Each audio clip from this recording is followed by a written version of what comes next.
I think that self-rescue is something that everybody who climbs multi-pitch climbing at least should be somewhat familiar with. It does kind of blow my mind how few accidents there are, considering what I see in the general public. For every accident, there's 100 close calls, and for 100 close calls, there's 1,000 near misses. People don't talk about that stuff. People get away with a lot. People get really lucky. And so a little bit of self-rescue and rope management, and really just being a bit prepared, knowing your alternate options if you have to bail early, if you get off route, if your rope gets stuck on rappel, especially. Getting out of jail free cards, plan Bs, Cs, Ds. Today's guest, Kinley Aitken, has spent nearly 25 years rooted in Squamish, one of the world's great climbing destinations. As an ACMG Rock guide, instructor, examiner, and founder of Kinley Aitken Guiding, she has built her life around helping people find their potential on rock. Kinley has climbed all over the world in a wide range of disciplines, and she brings all that hard-won experience into her guiding, coaching, and mentorship. Kinley, welcome to the Climb Onsight Podcast. Hey, Shaun, thank you so much for having me. First climbing guide that we've had based in Squamish. You have been there for 25 years. I know I've talked to other people and they're like, oh yeah, I moved out west and I went on vacation there and then I never left. That's my home now. Is that something similar that happened to you when you went to Squamish, or how did you end up living there? Yeah, good question. So I did make some notes because it's so many things along the way, but I actually grew up half an hour south of Squamish in a little village called Horseshoe Bay. It's essentially a tiny suburb of West Vancouver and Vancouver. At that time, I wasn't into mountain sports. So, a lot of competitive team sports and sailing on the ocean, etc. I remember driving through Squamish on the way to Lillooet at times and looking around, thinking, that's super beautiful, but climbing wasn't on my radar, in high school. So how did I end up here? I think it was 2001-ish. A friend from high school took me up the apron. I don't even remember anything about it other than the experience of like, wow, this is super cool.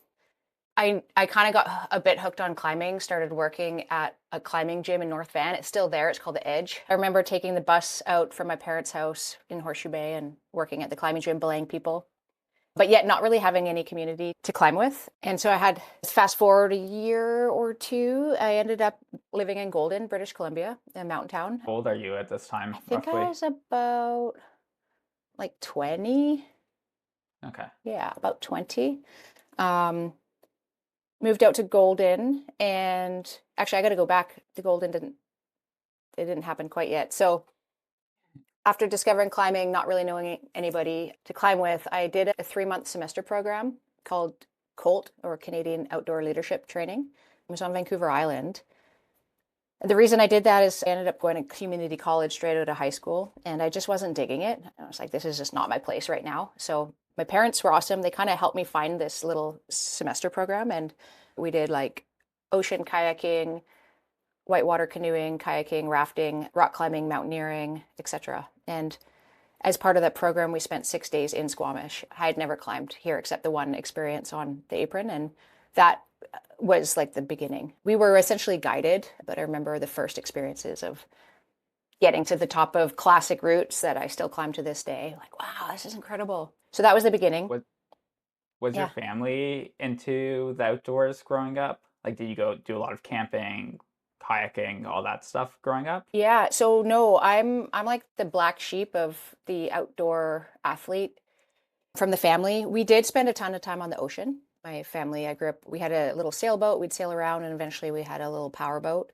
So I spent tons of time in the ocean. I think most of my being in nature formative memories are tide pools, beaches, etc. Yeah. So yeah, they're like, had no idea about any of this stuff.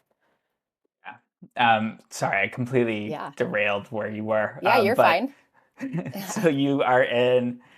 So you take that course out in North Van. Yeah. And then after that, you move to Golden. So yeah, ending up in Squamish.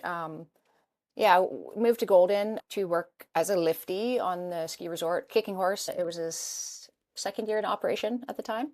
And during that experience, I met a guy who we ended up dating, and he at the time was going through the ACMG Apprentice Rock Guide program. And this is about 2002, maybe. I also became a rafting guide around the same time. So I ended up in Squamish, kind of in a roundabout way, Horseshoe Bay to Golden, back to Squamish. I came here to raft guide because there's amazing whitewater here. So that was my job. And through dating this guy, I dabbled in climbing and got into climbing more and more over the few summers that I guided here. Yeah, raft guiding.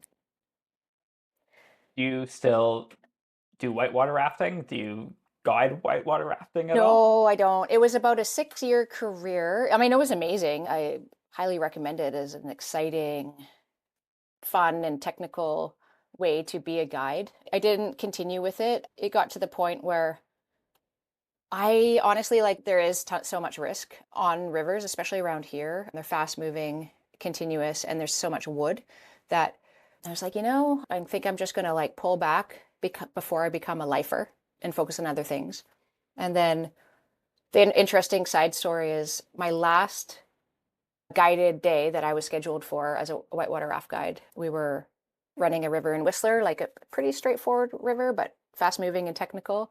And I ended up breaking my leg really bad, like I shattered my tibial plateau. And so that was like the nail in the coffin, so to speak. I knew I was done, but I was like, okay, this is a perfect, unfortunate, but really solid way to end that guiding career. Yeah. So, because we were just talking right before, and you had broken your ribs too. So Yes. you've broken a few different bones Yes. in your life. Yeah, I've many broken bones. I've had, I think, 6 orthopedic surgeries. And then that does not include all the other injuries. So I kind of joke, but I don't think it is a joke. I think I could probably safely say I've spent at least 10 years of my life on the couch with injuries. A fair amount of time, but Yeah, you've used the rest of your life very effectively Yeah. to be outdoors. Totally. Yeah. Like not literally on the couch, but unable to do the things that I want to be doing. Yeah. Yeah. Yeah. So go hard. It's been a lesson to dial it back. You don't have to go 100% all the time. Yeah. So when you first were learning, when you first moved to Squamish and you're the whitewater rafting guide, and there's all this climbing around you, you had dabbled in it before. What made you pick it up full time? I think I had been an athlete my whole life in grade school, high school. I was on a very high level sports, but always more city-based team sports. And I I gave all of that up because of certain injuries.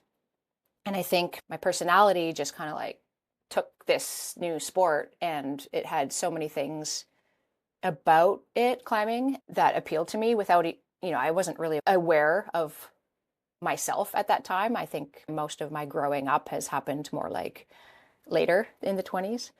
But yeah, I just was like, this feels good. It's, for a variety of reasons. I'm surrounded by a community. And so it just stuck. It's between the nature, the people, the feeling of accomplishment, the athleticism. How easy was it to build your community in Squamish? For me, it just happened. It's that I get a comment from a lot of clients and guests is like, I love climbing, but I don't know how to get into it. It's really hard to meet partners. And so there's a common sentiment. However, at that point in my life, I was dating this guy and he was already kind of in the guiding community.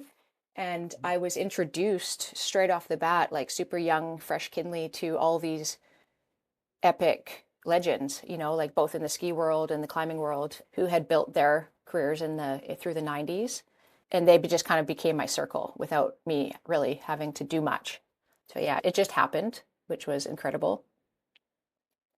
Are they all still there in the same community, or has everyone sort of moved out? A lot of them are still here. Not everybody climbs as passionately anymore. Many of my best climbing girlfriends who were here in the earlier days have moved out of town for a variety of reasons, but they still climb. A lot of the folks who I first became friends with when I came, they're still in town for sure, and they're a little bit less passionate about climbing, but they're still in the mountains doing their own things. The Yeah. great part about Squamish is there's just Yeah. so much Yeah. to do. There's so much to do, and the community is so rich. There's so many layers of community and age groups. Something I'll add to the community piece is the amount of generations and decades that it spans is super heartwarming. I see kids starting before they're 10 years old at the climbing gym, and they're the kids of my friends. And then the generations go all the way up to my friends' parents who are in their 80s and they're still climbing. And so it's this like ageless passion that we all share. I think, yeah, it's really special. Something that brings everyone together, Yeah. makes everyone close knit. Yeah. I can't think of many other activities or things that would bring that many decades of humans together and connect over one thing. Yeah, I remember because I played a lot of hockey growing up, and climbing's unique because everyone's cheering on each other. Mm-hmm. There's no real competition, and everyone just you just want to better yourself. And just thinking when you're saying that it's the generational divide, I just remember hockey, like parents yelling at the kids and yelling at the other team's kids, and then parents yelling at each other on the different benches. Yeah. So climbing's very different in that. Totally. Yeah, it's so different, at least from my perspective.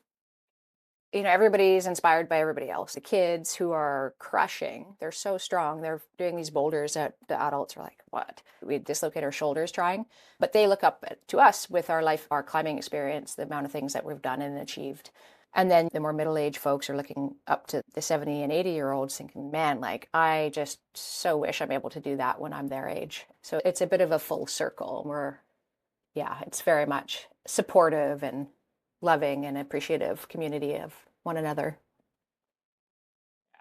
And then, so when you started climbing in Squamish, how quickly did you transition from like climbing with friends to becoming a guide yourself? Yeah. Let's see. I think I first became a guide. I think it was either 2007 or 8. So 5 years-ish. And I remember my first road trip was a bit of a turning point, going from dabbling in Squamish to like, wow, this is the whole lifestyle thing. My partner at the time drove his little Toyota Tercel hatchback down to Utah, and I remember I actually took a plane to Salt Lake City and he picked me up there. And this kind of shows the generation we were in. I made a mixtape for the road trip. And because the Tercel had a tape player, which was so cool. But that trip, I remember that we had like a big piece of open cell foam, like an old foam mat with no cover, and we just like pull over in the evening and throw it basically into the ditch, and that was the bed for the night. No camp or no tent, and that was kind of the start of the obsession, I'd say.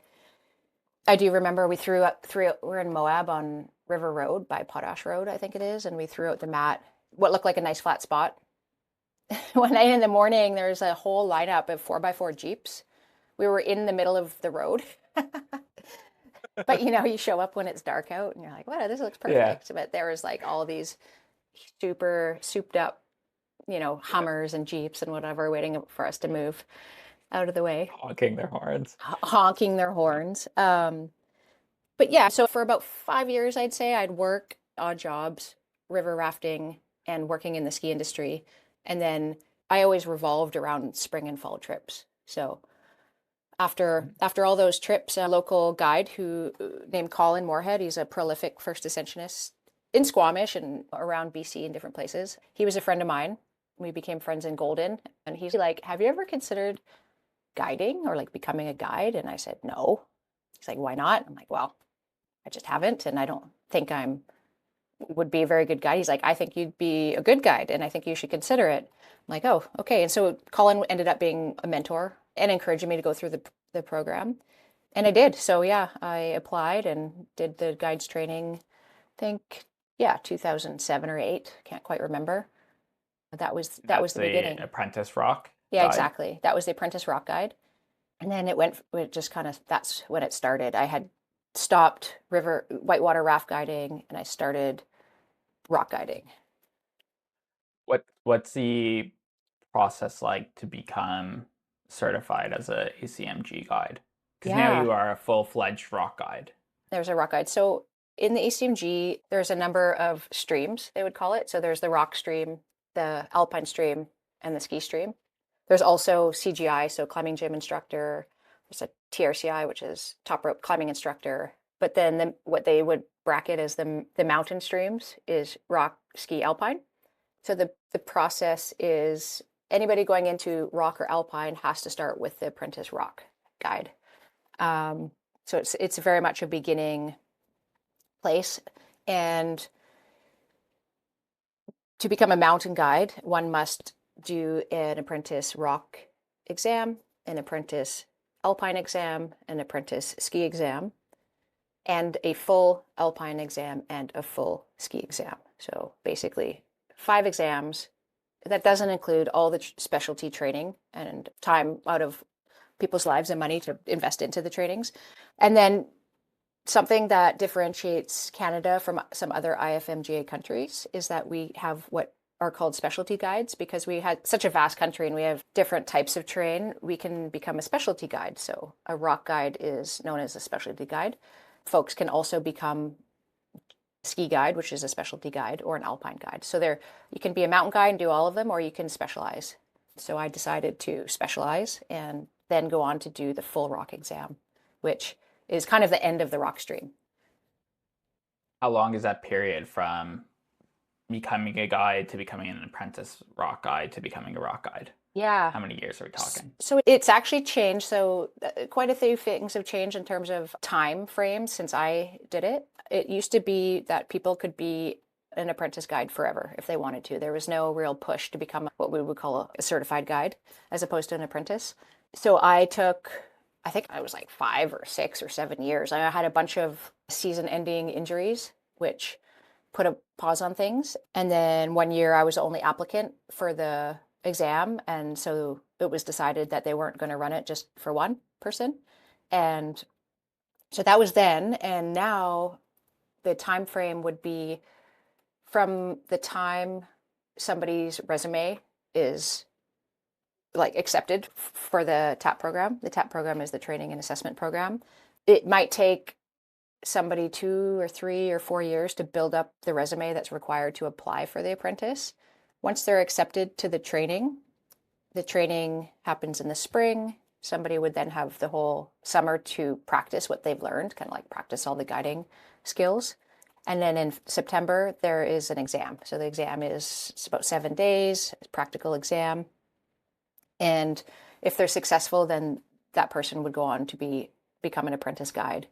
They then have 3 years to challenge the full certification. And it says 3 years, but it's truly only 2 working seasons. Yeah. It's quick. Once you become an apprentice rock guide, you need to get on your horse and go. Definitely. Yeah, it goes quick. You know, I work with a lot of students through this university, Thompson Rivers University, and a lot of these folks are like, I want to be a guide. They just know. They decide very early on, and you know, they might be 19 or 20 years old.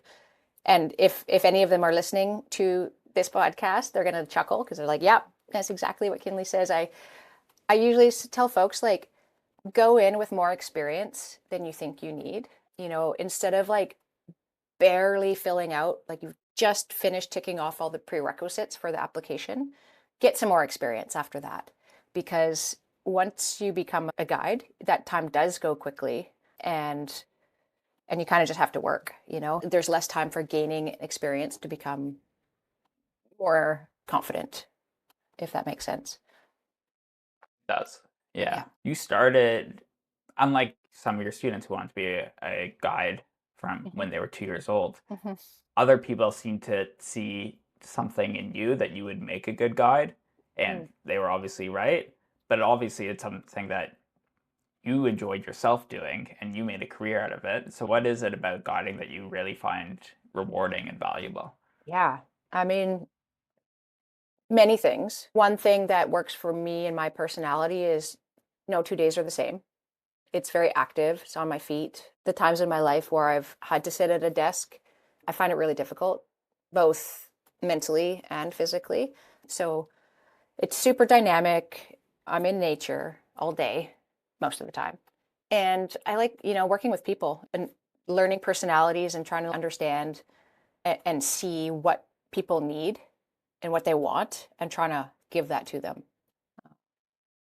Yeah. Plus, I get to go climbing. It's kind of fun. Added benefit. When did you start Kinley Aitken Guiding, and how did that come about? Yeah. It started, I feel like I'm quite bad with dates and timelines, but I'm guessing somewhere in the COVID era, so maybe around 2020. It started without me really meaning to. I would get requests from people inquiring about me as a guide. And at that point, I didn't really have any formal structure to what I guess now is a company. So I was kind of every email I'd be reinventing the wheel and thinking like, yeah, how much do I charge? So I decided to make a website mostly as like just the intention of somewhere where people could go and find information about me and what I offered. What I have found through the website, people still ask you all the questions. They're like, what do you do? How do I book? Da, da, da, da. So website was great. It was also a creative outlet. Like I'm obsessed with design and I've always been interested in art. So it was just as much as a hobby to keep me occupied as it was a business endeavor. And so I think the business kind of started without me even meaning to do that. It started with a creative project and it ended up like, oh, okay, this is a thing that people want. And now I have to build up the foundation. I have this little house on top, but now I have to figure out all the foundational pieces of a brand and values and what I offer and why. It's another point where other people were like, Kinley, we need this, and you're like, oh yeah, okay, well I'll make that for you. Yeah, But I think you are yeah. I think you Yeah. are underselling yourself a little bit in the sense of like you've built a really well established and you've got such a good name in the Squamish community that you've built through hard work and dedication. Um, when did you start adding people to, because people do it all the time where they have their own company and it's just a solo practitioner, but you've started adding guides to your company as well, and you're building a pretty big outfit. Yeah. Thank you for that. I think, it's people often say, yeah, everybody knows your name. I'm like, what? Like, that's not true. When you're in it, I only have so much bandwidth and I'm busy with my daughter and my own climbing and my running a household and all these things. So I kind of I feel at time like I'm very connected to the community, but I also can be a little bit disconnected. I just don't have the bandwidth to pay attention to all the conversations that are going on out in the world. But I started adding people when I became fully booked through the summer. I'd have requests coming in for a variety of guided services. And I'm like, I'm literally booked all the way through to the end of September. And I did realize, I'm like, there's only one me and there's only one me for each day. And I can't work 7 days a week forever. So there's a limit or a ceiling to earning power for one. And that was fine. I really wanted to offer more, I would say, I'm not sure how I feel about this word I'm about to use, but more of a boutique kind of guide-in experience, like a very thoughtful days, very much tailored to individuals and what they were looking for. But the reason I started adding folks is because, yeah, I wanted to be able to continue offer guiding days and fulfill the requests that were coming in. And I just it just happened for that reason, I guess. Tie it into the course offerings that you were envisioning and creating at the same time. Exactly. Yeah. Yeah. So, for example, last summer I decided I want some time. Summers go by really fast and typically I'm working all summer, which is great. But I said, hey, I had a couple personal objectives in mind. And to make that happen, I needed time. So I essentially booked myself out of my own schedule for 3 weeks. And so as requests came in, I said, hey, we can definitely do that. I'm not available, but I can set you up with X, Y, or Z guide from my team. And it was great. The guides were psyched to be getting quality work. I was psyched to be able to match clients with the right guide. Unfortunately, those Alpine objectives I had in mind didn't happen because of terrible weather. But the bonus was I got to stay home and have a climbing staycation and still be around. So I'd get all the gear ready and send it out with the guide for the day. I'm like, hey, that kind of was awesome. Like, I love guiding and I'm going to continue to do it. But I have to take every single day that comes in. Yeah, no, you could do your own stuff for yourself as well. Yeah. And yeah. so when you created the courses, what type of courses do you offer? How do you structure them that might be unique to yourself to make sure that you guide the way you want to guide?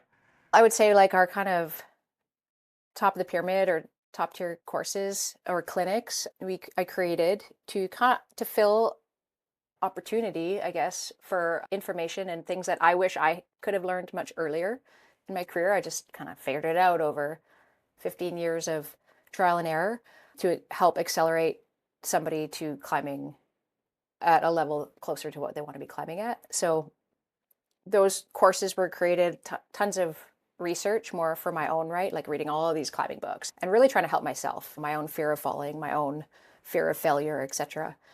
So through research, then creating, I'm like, hey, maybe I should offer this. So then putting out the idea to the world, and then I had a reason to make a package and a product out of it. So again, kind of chicken the egg. I'm like, this is a cool idea. I should probably do this. And then once I put it out to the world and people were interested, I'm like, okay, I'm committed. So a couple real specialty clinics that I'm super proud of. I'm really passionate about offering them. And then I also offer what I would call like general skills, such as trad climbing, sport climbing, rescue, that are many companies are offering them. But again, I'm really trying to curate content that allows people to learn as much as possible based on, from my experience, what is the most useful things to teach. Do you still have a fear of falling, or have you overcome that? Yeah, good question. Actually, I'm going to add one thing to the structure of the programs.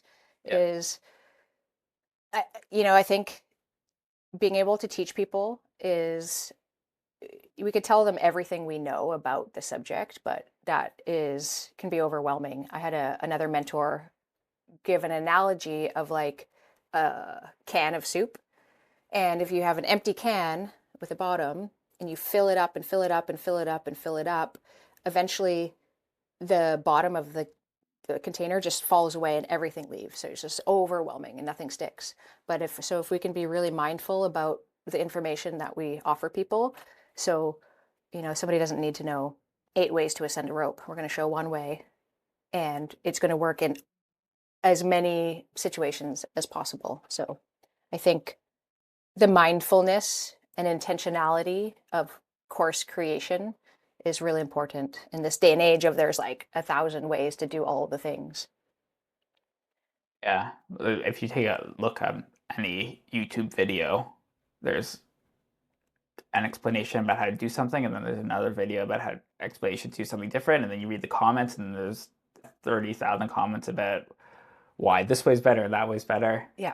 And so when you are building your courses with that intention in mind, are you breaking down like the area into like what are the key components to be able to learn, master it, and then add on additional things?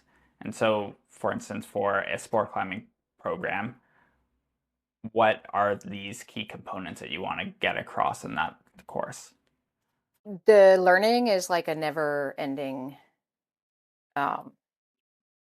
quest, I guess. So I feel like keeping in mind with any program that we can't offer everything that everybody needs. And so we have to choose certain pieces and knowledge nuggets that we feel are like the most important things for people to have. And being so mindful about what pieces there are, then when those students go and start doing the things, that there's less confusion about what the things are and they can hopefully practice the right ones. So For example, sport climbing, the basic course would be really mostly safety related. So how to belay, how to lead belay, how to clip draws properly, how to clean the anchor. So many accidents happen as a result of miscommunication, people cleaning anchors in a certain way. The most important pieces of any content is going to be safety and keeping it simple so people can understand and then replicate. And then as questions come up and if there's opportunity in people's day, then we can add in some flair, some more kind of like personal style with courses that are more movement and technique based, so less technical skills and more like this is how you do this certain type of climbing. There's typically a prerequisite for folks to come in with understanding of certain safety systems. So then we can just focus on the rest of the content. Do your guests contact you afterwards and like, hey, I forgot this one little piece. Do you mind explaining it? Or thank you so much. I am now climbing 514A because of your course. How often do you hear back from guests afterwards? I definitely occasionally get notes from people, emails or Instagram notes, which I love hearing. More often than not, I see folks out like in the wilds, so to speak, and they're like, oh my God, like I did my first whatever, or I'm super into trad climbing now. Thank you so much. So it's really rewarding when you see previous clients and students out doing the thing that they were learning to do. I do offer opportunities sometimes for feedback from people. That would be more of a structured feedback process. And yeah, I have tons of feedback and testimonials and reviews that people are like, yeah, super psyched. It really helped. I'm still using that stuff. So super rewarding. And I know you mentioned earlier, but you've got the one course where it's like movement and technical and trying to understand how you can improve your climbing from getting to grade A to grade B. Yeah. How did you structure that program? Do you use that from your life experience, or how did you keep helping people get to the next step? So like the Climb Harder clinic, it's really based on my own experiences, although I would say I have read a bunch of books, listening to podcasts, reading books, reading articles that help support my understanding and my personal theory on these subjects, and also using authors who are experts in their field and taking sometimes their words and offering it. Carol Dweck with mindset or various kind of scientific phenomenon and like, hey, this is a thing, and trying to offer it to climbers to try and support what they're learning from a scientific perspective that have been studied and proven by other experts. Sort of like an executive coaching Yeah. class for specifically for climbing. Yeah, exactly. And so, I do two of these clinics. I always so far have Vicky, my friend Vicky Weldon, helping out and being the co-guide. And so between the two of us, the experience, the breadth, her experience as a competitive and professional climber, I've also really appreciated having a second set of eyes on the content as well. Yeah, it's fun to share the teaching with somebody else. And then in addition to the guiding, you also teach at Thompson River. Is that Yeah, right? exactly. How did that happen? How do you have time for that too? And then also an ACMG instructor and Yeah, examiner. yeah. So, I started with Thompson Rivers University probably almost 15 years ago. It was, I can't remember how. I don't think I applied. I just often, as it happens in many professions, it's like who you know. So for some reason, they took me under their wing when I was a pretty brand new apprentice guide, and I've been with them for quite a long time. And that works really well because the bulk of our season, our guiding season in Squamish is really like June, July, August into sometimes September. And many of my contracts with Thompson Rivers University and the ACMG training and assessment program, they're kind of shoulder season-ish. So April, May, and then September, late August into September. So it really works well with my schedule. Private guiding, again, June to August, and then the other contracts on either side of that. In terms of getting involved with the training and assessment program, I think just before I had Taya, my daughter, it would have been like 11 years ago, I essentially expressed interest to people who are running the program. And I eventually just made it happen, like, hey, I'm really interested in doing this. I'll come and shadow, I'll just show up. And then one thing led to another, and they're like, okay, send us a resume. They did a good job of onboarding. They're like, oh, we need your resume. We need to do an interview. Kind of ticked all those boxes, and it's grown from there. You've also been very intentional about like what you want for your career. Yeah. And then I also wanted to talk a little bit more about the mentorship because you've mentioned a few mentors that you've had over. How did you, because I think that's something that's I'm really poor at, is choosing good mentors in the climbing community. And it's because I'm bad at following up. And so how do you find a mentor? How do you keep a mentor? How do you get the most out of it?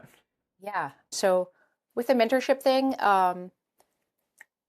at the time, when earlier in my guiding career and even before becoming a guide, I was lucky that I had contacts already that I could call. The mentorship wasn't very structured. It often, for me, with people who I considered my mentors, would just be a phone call. Like, hey, I'm preparing for this objective, and I wondered, from your experience, could you give me a couple tips on whether rack or approach or whatever? Going through the apprentice guide program, I did rely on and message friends who were already guides for tips. With the apprentice guide program in the simulated exam, but you have no real guiding experience. So definitely knowing a few folks who are guides already and being able to bounce ideas off them was super valuable. I think mentorship, like, there's a few organizations that make their organization about mentorship. I can think of one called Mountain Mentors. And at one point, I signed up to be a mentor, thinking, hey, this is a cool opportunity to help out and give back a little bit. Unfortunately, at that time, I was also a brand new mom, and my guiding schedule was becoming more and more busy. So I had to pull back from that. I just couldn't give it the time and energy that I wanted to. So nowadays, I try and help folks when I can. And often they're Thompson River students because I see them from their first climb all the way up until they're now challenging these guides exams. And so I try not to overcommit because I know for me, when I'm overstretched, I feel stressed, and then I probably get a bit like cranky. So I'm like, hey, I'm here for your questions, but you have to reach out to me. So I just can't like be pushing you along the path. But if you have questions, hit me with them, and I'm happy to support you. So that's kind of how I structure offering my own mentorship, is being available for folks. Yeah. Yeah. When you were going through and you needed mentors, you would reach out to people. And so it's the Yeah. same thing on the other end now that you've had that experience. Exactly. You're like, I'm here. Yeah. I'm not going to hold your hand, but people don't want that. They just really want like a bit of encouragement, actually. I'll have a lot of students saying, hey, what do you think I need to do to prepare for this thing? And I say, just keep doing what you're doing. Often it's just some encouragement, and like, you've got this. It goes a really long way. You have the skills that you need. And, a lot of people think that going into the guides training, they have to know everything, which is not the case. The training is just that. It is a training. So we teach you all the guiding skills. So go into it with an open mind, and the rest will follow. So I think also reminding folks of that the training isn't an exam. It is a training. It really helps take the mental load off some folks. The exam is the exam. Yeah, exactly. I mean, the training, there's something like the movement standard is the official language surrounding, like, you have to climb at a certain grade, and so that can get people very nervous. Typically we have folks climb a couple pitches, and we just kind of like loosely watch them climb, and if they get up the route relatively smoothly, awesome. It's like a box we have to tick. And yet I know from my experience, I suffered from extreme like test stress or performance anxiety. So yeah, it can be really hard for folks. And so even though the training is a training, there is a small amount of like performance, I guess, required. Yeah, because it's still it is still an exam. I remember I've got an exam coming up. Stressful. The stress is different when you might know the material, but then performing in that short little time and being watched is another experience. Yeah. And, for many people who say, hey, what do I need to do? And I'm like, you're just doing what you're doing and just go keep climbing. Like recommending that folks have a bit of an extra buffer. So instead of being like, yeah, I can just climb that grade, I'm like, recommend, hey, maybe you could consider trying to climb a grade above that. So then that's your buffer when you have your backpack on and you're super stressed and you're like trying to think of doing all these guiding techniques that now the climbing itself should be secondary to everything else. Is there a skill that you think most climbers, most casual climbers, not guides, should learn or don't know enough?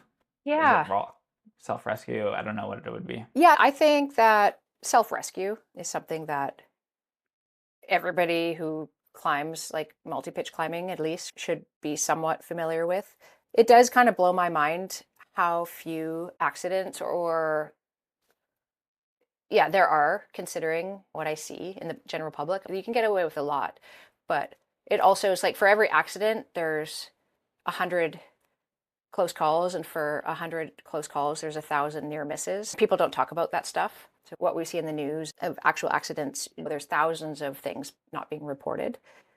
So yeah, people get away with a lot, and people get really lucky. And so a little bit of self-rescue and rope management, and really just being a bit prepared, like knowing your alternate options if you have to bail early, if you get off route, if your rope gets stuck on rappel, especially, So yeah, getting out of A jail plan B. free cards, plan Bs, Cs, Ds.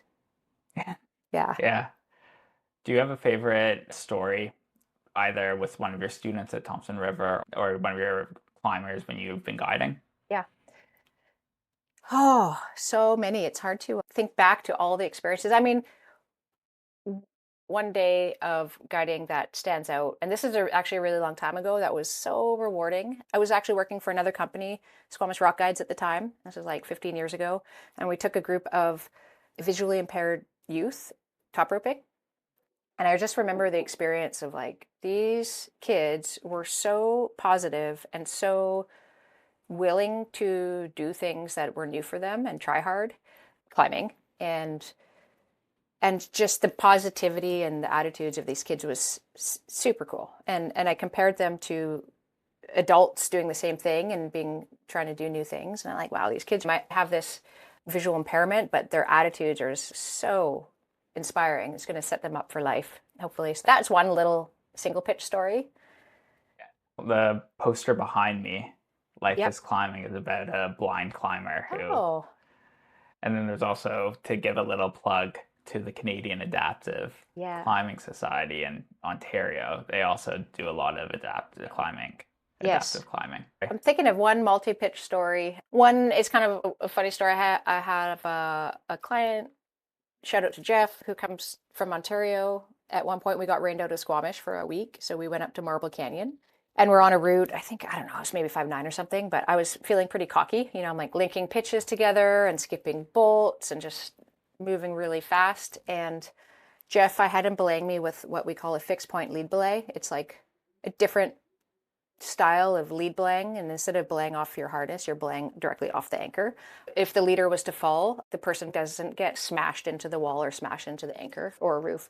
Skipping bolts, it started to rain, and I just kept going. And there was one move where I was like, damn, this is actually like really slippery, and I was hesitating. And I'm like, whatever, I'll just go for it. And I made the move, and my foot slipped, and I fell, and I had skipped some bolts.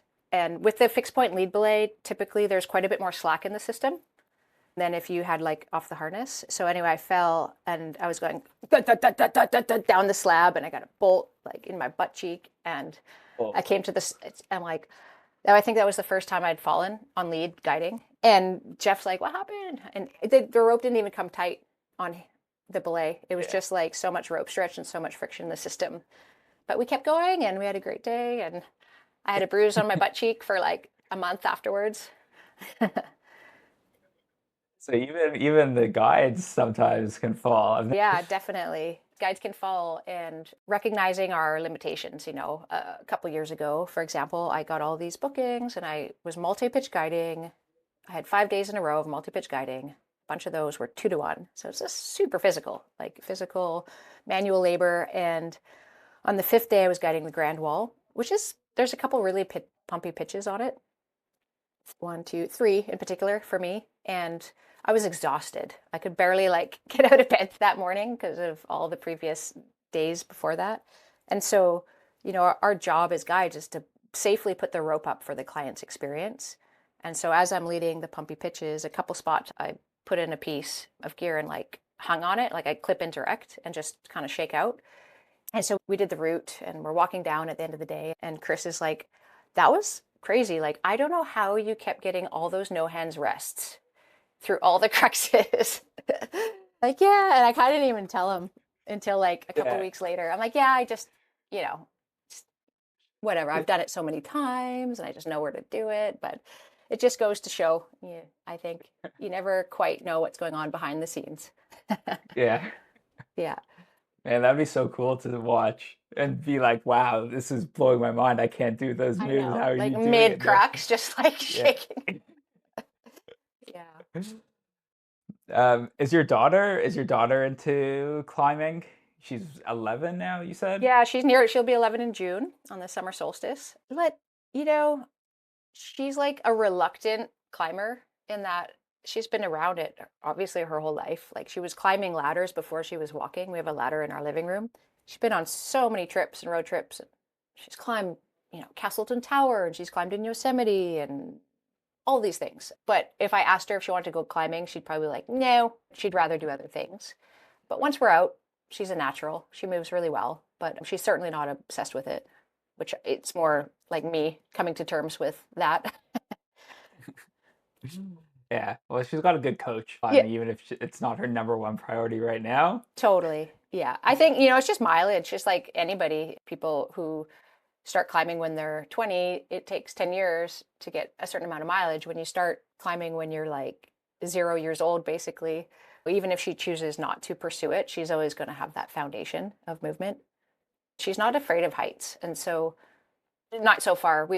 She's been swinging around off cliffs forever. And I really see it when we're skiing. If we get into terrain on the ski hill that's really exposed and she has to sidestep up a steep slope with exposure below, she just does the thing without worrying about the exposure. So it kind of helps out in other ways as well. That's nice. That's something I don't have. I don't have that non-fear of heights. Yeah. My mom has a massive fear of heights, and she passed that down to me. Okay. Yeah. You asked earlier about, do I get scared of falling? Yes, very briefly. Yeah. So yeah, I sure do. I'd say a resounding fuck yeah. I get scared of falling. And it's been ongoing, it's up and down, but it can be paralyzing at times. And obviously it's really unhelpful when you're trying to climb anything, especially climb at your limit. My fear of falling is an ongoing relationship. At times it's completely under control. I can have really, really calm head on run out, hard terrain. And then sometimes it is there. So over the years, I've done tons of work to deal with this. So I think it gets easier and easier, but it is like anything. It's like a muscle. We have to train our mind, and it takes practice. And if you don't put the work in, that muscle is going to atrophy. Do you sometimes do a training regimen for your fear of falling? Yeah. Every so often? Yeah, I do. And I find it's always the first bit of the season is always I feel really nervous of falling. What I do, instead of taking periods of the year of practicing, I try and incorporate it into any given day. So if I feel the anxiety on a certain day, I'm going to take time on one of my warm-ups to fall, taking the goal of sending the warm-up. That's not the goal. The warm-up is to warm up and prepare myself for the things I care about more. So taking time out of the day to take some falls, and then I think the biggest thing is recognizing the fear and dealing with it instead of just hoping it's going to go away. Yeah. And I'll give you an example. There was a hard crack climb I was working on. I cognitively know that every piece I was putting in was great. Like, yes, it's awesome. But there's sometimes a disconnect between the cognitive side and then like the reptilian, like fear side. And so on top rope, I put in the gear and I bounce tested every single piece. And the first time bounce testing every single piece, I was terrified. I was like, so scared. And I bounce. I'm like, okay, it's good. But it took that process of taking the time to bounce test every piece that I knew was perfect, but still allowing my body and its reptilian fears to come up to speed on that. Yes, the gear is great. So I think it's just taking the time and going through the steps to work through the fear is really important. Being intentional about it. Being intentional and just recognizing it's okay. Like I work with a lot of people who are like, I'm so scared, and they think that it's just something that's going to go away forever. There's some magic formula. And if you've experienced fear, you experience fear. And it's certainly like we can reduce that fear with time and intention. But to feel shame about having that fear is like, kind of just have to accept that's the way I am. And now that's a starting point to move forward with it. When you mentioned earlier that you had a big Alpine expedition planned for last year and it got rained out, is that the goal for this year? Do you take time off this year as well for that? I'm planning. I have 2 weeks bookmarked in the summer with the intention of that one of those objectives, trying to fit it in. So at the same time, those 2 weeks, there's a potential job, like a cool rigging opportunity in a really cool spot with some friends. So if the job happens, I'm going to do that. And if the job doesn't happen, I'm going to set my focus on this Alpine objective. So it's kind of win-win. Yeah. Plan A. Exactly. Yeah. The Alpine objective was originally plan A, and that was the reason to set aside 2 weeks. And then this potential job kind of snuck in. I'm like, well, perfect. I already have the 2 weeks set aside. So let's just see what happens. Yeah. And then the last question, we always end our podcast with one climbing book recommendation and one guidebook recommendation. Yes. And I know you have some stuff prepared, so I'll leave it to you. Okay. Yeah. So choosing between two very good things has always been really hard for me. So I'm going to cheat and offer 2 climbing book recommendations, but they're both really skinny. So together they're smaller than a lot of other climbing books. Yeah. The first one is by Dave McLeod. It's 9 out of 10 climbers make the same mistake. And the second book is by Chris Hampton, The Hard Truth, Simple Ways to Become a Better Climber. And I love both of these books because they're simple and they're get straight to the point. They use just like everyday language and they don't beat around the bush. They're like, stop doing this thing, you know? So they're super effective and I'd recommend them for any climber. Yeah, I've read other Dave McLeod stuff, but I've never read that one. So yeah, I think this was his first one. But between the two of them, they cover physical, mental, partnerships, trad, sport, falling, you know, all of the things. So yeah, it's a good spectrum.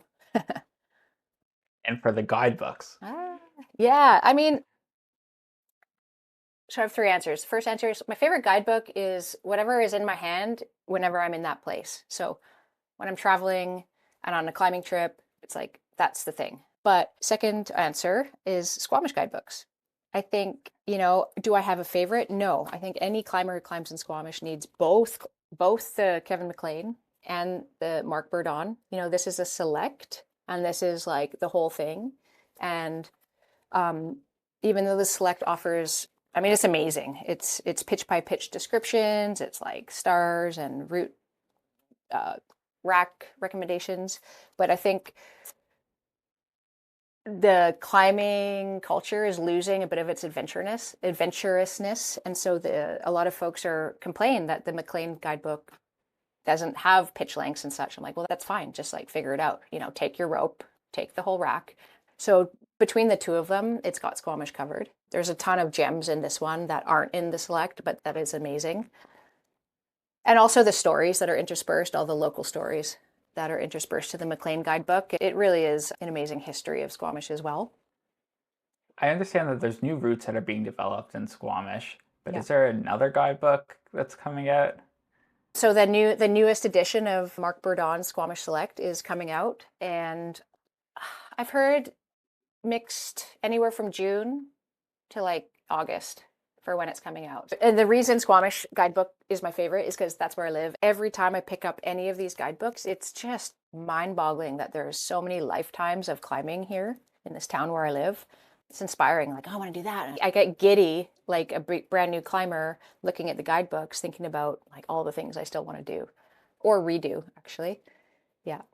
But there is a new guidebook coming out, and there's going to be a ton of new crags that have been developed since the last edition, I think 6 years ago. World class, mostly sport climbing crags, some trad climbing crags. Yeah. Very cool. Oh, and then my cheat is like, I am super inspired by climbing in Yosemite. So Five recommendations. 5 books. Yeah. I like books. Same. Yeah. Well, thank you very much, Kinley, for joining us. Any last plugs that you want to do before we end? Yeah, I have a couple actually. One is you already plugged me at the beginning of your podcast. So get in touch if you want to get out guiding on a guided day or coaching or instruction. The second plug, and actually the most important plug, I think, for me to talk about is the Squamish Access Society. It's a volunteer run organization, and the Squamish Access Society advocates for continued access of our climbing areas. We're so lucky in Squamish that we have all of these climbing areas so close to town and the ocean. They're not necessarily freebies. And so access at any given point to some of these locations can be denied by a variety of organizations. So becoming a member of the Squamish Access Society is $10 a year, and the money goes towards making sure we have access for forever, basically. And the Access Society just published a great report. Yeah. Too. Yep. Yeah. Super interesting.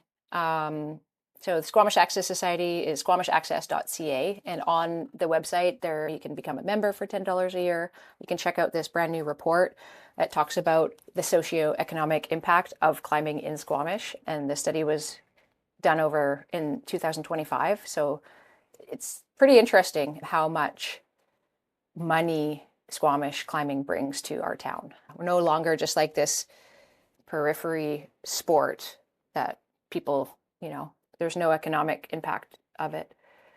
Yeah, I think it was, well, I'm going to get the number wrong, but I feel like it was like $45 million or something that they... Yeah. And we, honestly, I think that's probably like under, I know a lot of people, but like 500 or so people responded. And so I know a lot of climbers who are deeply involved in the industry probably didn't even put their 2 cents into the survey. So it's likely an underestimation. Even better. Yeah. Well, great plug. Very important plug, especially for climbing access in general and climbing access in Squamish. Yeah. Thank you, Kinley, You're very welcome. much for joining. This was great. I had a great time, and hope to see you when I eventually make it out to Squamish. Yeah, thanks, Shaun. Yeah, definitely come out, and it'd be great to meet you in person. Yeah, agreed. Bye.